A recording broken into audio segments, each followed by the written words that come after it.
नमस्कार दोस्तों, आप सभी का स्वागत है। आज हम लोग बिहार बजट को डिस्कस करेंगे। बिहार बजट और economic survey exam point of view से काफ़ी इम्पोर्टेंट है, क्योंकि हर साल इन दोनों टॉपिक्स से लगभग 7-8 क्वेश्चंस डायरेक्टली इनडायरेक्टली पूछे जाते हैं।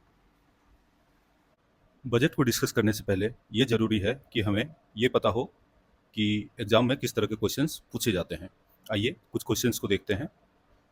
क्वेश्चन नंबर 1 में बिहार का आउटस्टैंडिंग लायबिलिटी यानी कि बकाया देनदारी के बारे में पूछा गया है। क्वेश्चन नंबर 2 में बिहार सरकार द्वारा जो टोटल एक्सपेंडिचर होता है उसमें सैलरी और पेंशन का कितना प्रतिशत हिस्सा है ये पूछा गया है। ये क्वेश्चन 2008 में पूछा गया था। नेक्स्ट क्वेश्चन, क्वेश्चन नंबर 3 में पूछा गया है कि बिहार का जो फिजिकल डेफिसिट है वो जीएसडीपी के कितना प्रतिशत है। नेक्स्ट क्वेश्चन को देखते हैं। क्वेश्चन नंबर 4, इसमें 2021-22 में एक नया मिनिस्ट्री अनाउंस हुआ था, उसके बारे में पूछा गया है कि वो कौन सा मंत्रालय है। क्वेश्चन नंबर 5 में पूछा गया है कि 15th फाइनेंस कमीशन ने जो रिकमेंडेशन दिया था उसके आधार पे बिहार का सेंट्रल टैक्सेस में कितना हिस्सेदारी है, यहाँ पे परसेंटेज दिया हुआ है। क्वेश्चन नंबर 6 में फिजिकल डेफिसिट का वैल्यू पूछा गया है कि कितना, एस्टिमेट के हिसाब से कितना वैल्यू है। क्वेश्चन नंबर 7 में पूछा गया है कि किस सेक्टर में हाईएस्ट एलोकेशन यानी कि सर्वाधिक आवंटन हुआ है, बिहार बजट 2024-25 में हुआ था। नेक्स्ट क्वेश्चन को देखते हैं। इसमें ग्रीन बजट जो 2020-21 में इंट्रोड्यूस हुआ था उसके बारे में पूछा गया है।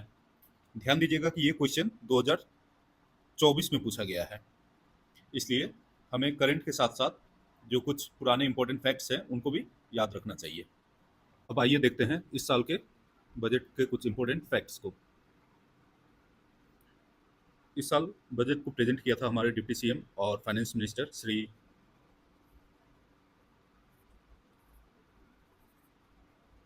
सम्राट चौधरी जी ने, और इसको प्रेजेंट किया था 3 मार्च को। बजट का जो मोटो है वो हमारे सीएम नीतीश जी का जो संकल्प है न्याय के साथ विकास, उस पे बेस्ड है। और इसका जो प्रायोरिटी सेक्टर है या प्रायोरिटी एरियाज है वो है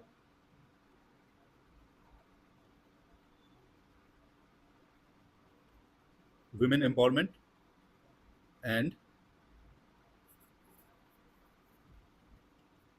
एजुकेशन, यानी महिला सशक्तिकरण और शिक्षा। अब जीएसटीपी यानी राज्य सकल घरेलू उत्पाद के बारे में देखते हैं। करंट प्राइसेस पे जो इसका वैल्यू है वो है 10,97,264 करोड़, यानी कि 10.97 लाख करोड़। लास्ट ईयर इसका वैल्यू था 9,76,517 करोड़, और उसका जो रिवाइज्ड एस्टिमेट था वो था 8,96,429 करोड़। लास्ट ईयर का बिहार का जीएसडीपी नेशनल जीडीपी के 2.7% था, और इस बार नीति आयोग के अनुसार ये 2.8 से 3% के बीच में रहेगा। अब 2025-26 का बजट एस्टिमेट को देखते हैं। इस बार का बजट का साइज है 3,16,895 करोड़। लास्ट ईयर ये वैल्यू 2,78,725.72 यानी 726 2,78,726 करोड़ था। यानी कि इस बार जो इंक्रीमेंट हुआ है वो हुआ है 38,169 करोड़, और परसेंटेज टर्म्स में अगर देखा जाए तो ये है 13.69%। इस साल सरकार को जो रेवेन्यू प्राप्त होगा उसमें रेवेन्यू रिसिप्ट यानी कि राजस्व प्राप्ति होगा 2,60,831 करोड़। कैपिटल रिसिप्ट यानी पूंजीगत प्राप्ति होगा 56,263 करोड़। टोटल रिसिप्ट होगा 3,17,095 करोड़। नेक्स्ट एक्सपेंसेस को देखते हैं। जो रेवेन्यू एक्सपेंडिचर होगा, राजस्व व्यय, वो होगा 2,52,000 करोड़। कैपिटल एक्सपेंडिचर यानी पूंजीगत व्यय होगा 64,895 करोड़, और टोटल हो जाएगा 3,16,895 करोड़ जो हमारा बजट है। अब देखते हैं रेवेन्यू डेफिसिट, फिस्कल डेफिसिट और प्राइमरी डेफिसिट के बारे में। इस साल का रेवेन्यू डेफिसिट यानी कि राजस्व घाटा है -8,831 करोड़।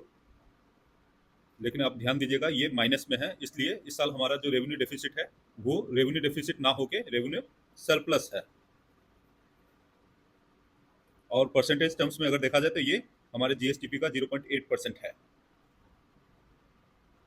अब देखते हैं फिस्कल डेफिसिट को यानी राजकोषीय घाटा, ये है 32,718 करोड़ और जीएसटीपी के ये 2.98% रहेगा। ये एफआरबीएम एक्ट के मैंडेट से कम है। अब देखते हैं प्राइमरी डेफिसिट यानी प्राथमिक घाटा, ये रहेगा 9,704 करोड़ यानी कि जीएसडीपी के 0.09%। अब देखते हैं कि पैसा आता कहाँ से है। ये डेटा इंपॉर्टेंट है क्योंकि कभी कभी इंक्रीजिंग या डिक्रीजिंग ऑर्डर में इससे क्वेश्चंस पूछा जाता है। सबसे पहला है बिहार का सेंट्रल टैक्सेस में शेयर, इसका वैल्यू है 1,38,516 करोड़ और ये परसेंटेज टर्म्स में देखा जाए तो ये है 43.68%। उसके बाद जो राज्य का जो अपना जो कर है उससे आमदनी होता है 59,560 करोड़ और इसका परसेंटेज टर्म्स में देखा जाए तो ये है 18.77%।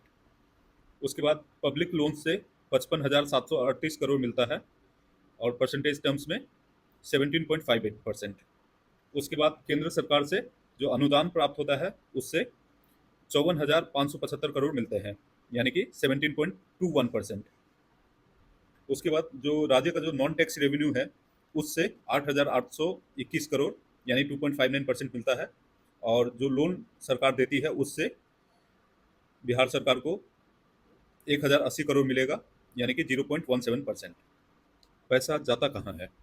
सबसे ज़्यादा जो जाता है वो है सोशल सर्विस में 39.80%, उसके बाद जनरल सर्विस 28.94%, उसके बाद इकोनॉमिक सर्विस में जाता है 23.58%, उसके बाद जो पब्लिक लोन को चुकाया जाता है उसमें 7.2% पैसे जाते हैं और सरकार लोन वगैरह देता है उसमें 0.49%, उसके बाद जो अनुदान वगैरह दिया जाता है बिहार सरकार द्वारा उसमें 0.01% जाता है।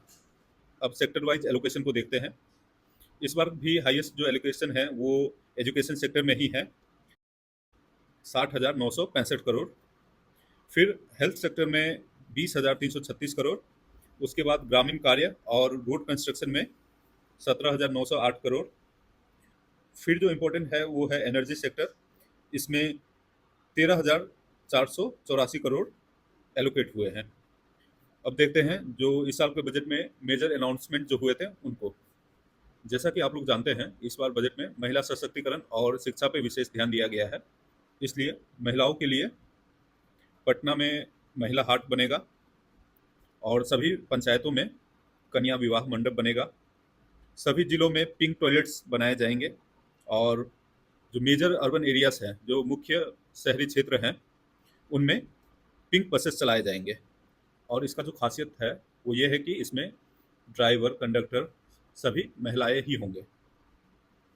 उसके बाद एजुकेशन सेक्टर, इसमें जो स्कॉलरशिप है पहले जो 1,000 रुपये पर मंथ मिलते थे उनको बढ़ा के 2,000 किया गया है और ये जो स्कॉलरशिप है वो SC ST और जो अन्य बैकवर्ड क्लासेस है उनको दिया जाता है।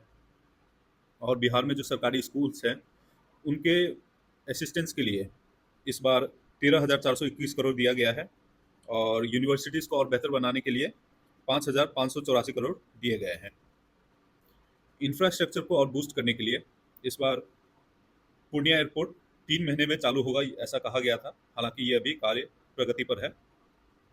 और सुल्तानगंज और रक्सौल में ग्रीनफील्ड एयरपोर्ट्स बनेंगे, बेगूसराय में कैंसर हॉस्पिटल बनाया जाएगा, उसके बाद सभी अनुमंडल और ब्लॉक्स में कोल्ड स्टोरेज फैसिलिटीज़ प्रोवाइड किया जाएगा और 109 अर्बन मेडिकल सेंटर्स बनाए जाएंगे और भागलपुर में मेट्रोलॉजिकल सेंटर बनाया जाएगा और सभी पंचायत में वेजिटेबल प्रोटेक्शन कमिटीज़ बनाया जाएगा।